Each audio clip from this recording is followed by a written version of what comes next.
ABP আনন্দ, এগিয়ে থাকে, এগিয়ে রাখে। In West Bengal legislative assembly এটা ফলো করে এটা জমা দেওয়া হয়নি, এটা ইরেগুলার হয়েছে এবং not according to the rules prescribe under the rules of procedure and conduct of business in West Bengal Legislative Assembly. This order was passed by me on 17th December 2020, last order, এবং সেইখানে আমি খুব elaborate করে আপনাদের বলেছিলাম সংবিধানের provision এবং আমাদের পশ্চিমবঙ্গ বিধানসভার কার্যপ্রণালীর 241B ধারা rules of procedure and conduct of business in West Bengal legislative assembly, এটা আমি ইলাবোরেট করে আপনাদের কাছে বিস্তারিতভাবে বলেছিলাম। এবং সেদিনও আপনারা আমাকে প্রশ্ন করেছিলেন যে ওর এইটা অ্যাকসেপ্ট করা হলো কি না। As on that day it was not accepted in view of the observation made by me on that order. At the same time, it was also made clear to you that on 17th December 2020, when this order was passed, he still belonged to West Bengal Legislative Assembly, being a member set up by All India Trinamool Congress.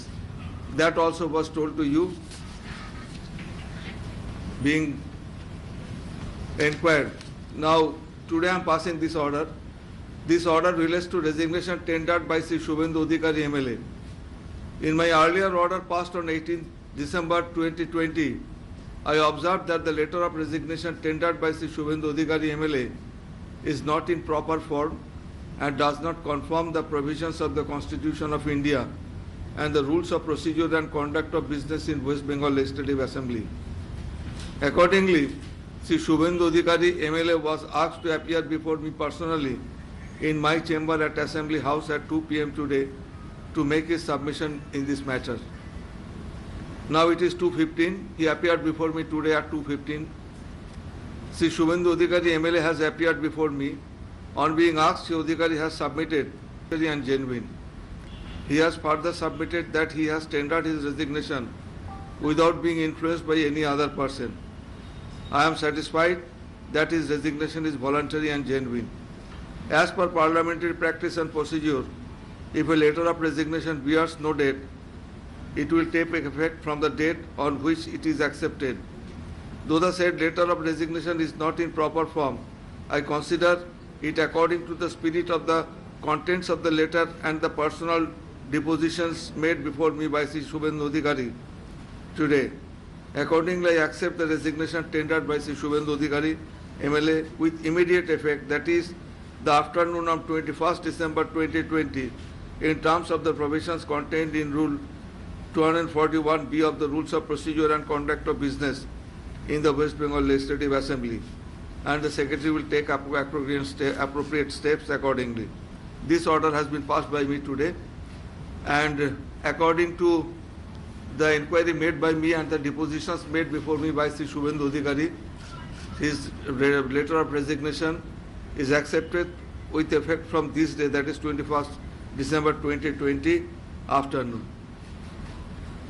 That is all.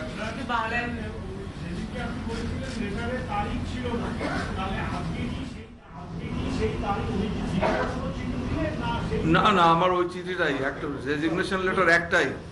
আমি সেদিন অর্ডারটা pass করেছিলাম in the context of the resignation letter that was received in my office on 17th and put up before me on 17th। তার কনটেক্সটে আমি অর্ডারটা দিয়েছিলাম।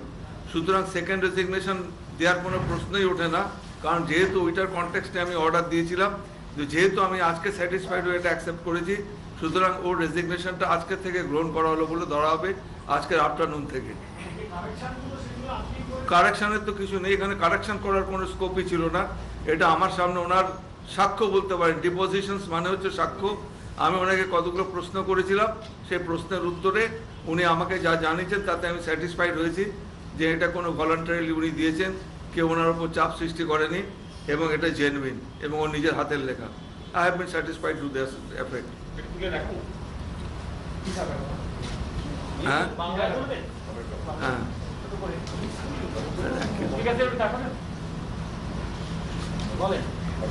বলছি যে আমাদের মাননীয় শুভেন্দু অধিকারী যে পশ্চিমবঙ্গ বিধানসভার একজন সদস্য ছিলেন এবং মন্ত্রিসভার সদস্য ছিলেন, আপনারা জানেন, তিনি আমাদের বিধানসভাতে 16 তারিখে একটা উনি রেজিগনেশন লেটার দিয়ে চলে গিয়েছিলেন এবং সেটা দিয়েছিলেন আমার অ্যাবসেন্সে। আমি বিধানসভায় সেদিন এসেছিলাম, আমি চলে যাওয়ার পরে উনি বিধানসভায় এসে রেজিগনেশন লেটারটা দিয়ে যায় এবং আমার দপ্তর সেটা রিসিভ করে এবং সেইখানে যে রেজিগনেশন লেটারটা উনি দিয়েছিলেন 16 তারিখ আমার অফিস রিসিভ করেছে, কিন্তু তাতে ডেট ছিল না এবং আমাদের প্রপার ফর্ম এবং কনস্টিটিউশনের রুলস মেনে সেটা জমা দেওয়া হয়নি। না হওয়ার পরিপ্রেক্ষিতে আমি সেদিন একটা অর্ডার দিয়েছিলাম যে শুভেন্দু অধিকারী যেন আমার সামনে অ্যাপিয়ার করে পার্সোনালি, এবং আমি ওনাকে এই ব্যাপারটা কতগুলো প্রশ্ন করব, আমাকে স্যাটিসফাইড হতে হবে। যদি আমি স্যাটিসফাইড হই তাহলে ওই রেজিগনেশন লেটারটা সংক্রান্ত আমি চিন্তা ভাবনা করব। অর্থাৎ সেই দিন পর্যন্ত, যেদিন আমি অর্ডার দিয়েছিলাম সেদিন পর্যন্ত উনি বিধানসভার সদস্য ছিলেন, এটা আমি আপনাদের সবার সামনে বলেছি।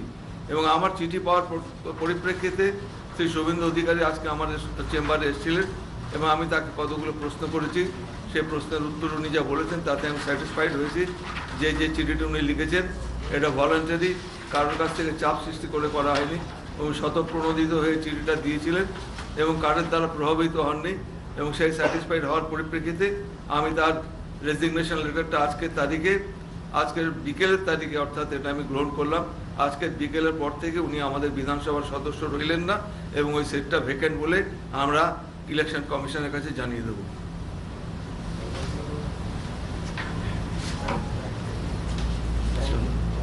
হয়ে গেছে?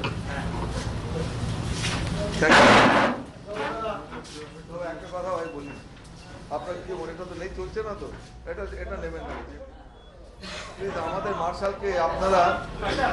মার্শালকে ধাক্কা মেরে দিলে উনি আহত হয়েছে। আপনাদের যদি ডিসিপ্লিন মেনটেন না করেন এটা খুব দুর্ভাগ্যজনক ব্যাপার। পশ্চিমবঙ্গ বিধানসভাতে এসছেন আপনারা, আমরা আপনাদের সব ব্যাপারে সহযোগিতা করি এবং আমরা চাই যে আপনারা আপনাদের সংবাদ সংগ্রহের কাজ আপনারা ভালোভাবে সুষ্ঠুভাবে করুন। কিন্তু আমাকে মার্শাল আমার চেম্বারে গিয়ে বললো যে উনি যখন ফেরত গেলেন আমাদের এখান থেকে, আমাদের সম্ভবত উনি বিধানসভার বিরোধী দলের নেতার সঙ্গে দেখা করতে গিয়েছেন, ওনার কাছে যেটা শুনলাম তখন নাকি উনি আপনাদের বলেছে আপনারা যাবেন না, কিন্তু ওনার কথা না শুনে ওনাকে ধাক্কা মেরে ফেলে দিয়ে তাতে উনি আহত হয়েছেন। কিন্তু এই ধরনের যে আপনাদের এটা আপনাদের কাছ থেকে বাঞ্ছনীয় না। আপনারা নিশ্চয়ই আপনার সংবাদ সংগ্রহ করবেন, কিন্তু আপনাদের নিজেদের ডিসিপ্লিনটা হওয়া দরকার।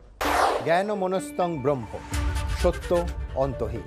সত্যের খোঁজও তাই, সত্য সন্ধানে তাই আমরা অক্লান্ত, অকুতভয়। এবিপি আনন্দ নতুন ভাবনার প্রতীক, যা মনে মুক্ত, তথ্যে যুক্ত এবং যাবতীয় সীমানার বাঁধন থেকে মুক্ত। সীমা না শব্দটির মধ্যে লুকিয়ে আছে মানা শব্দটি, যেন চোখ রাঙানি এক অদৃশ্য বেড়াজাল, যা আটকে রাখে আমাদের এক ছোট্ট গণ্ডির মধ্যে। একমাত্র সঠিক খবরই গড়ে তুলবে এক মুক্ত সমাজ। সেই জগৎ গড়ার লক্ষ্যে কোনো সীমানার ঠুকুটি আমরা মানব না। এবিপি আনন্দ এগিয়ে থাকে, এগিয়ে রাখে।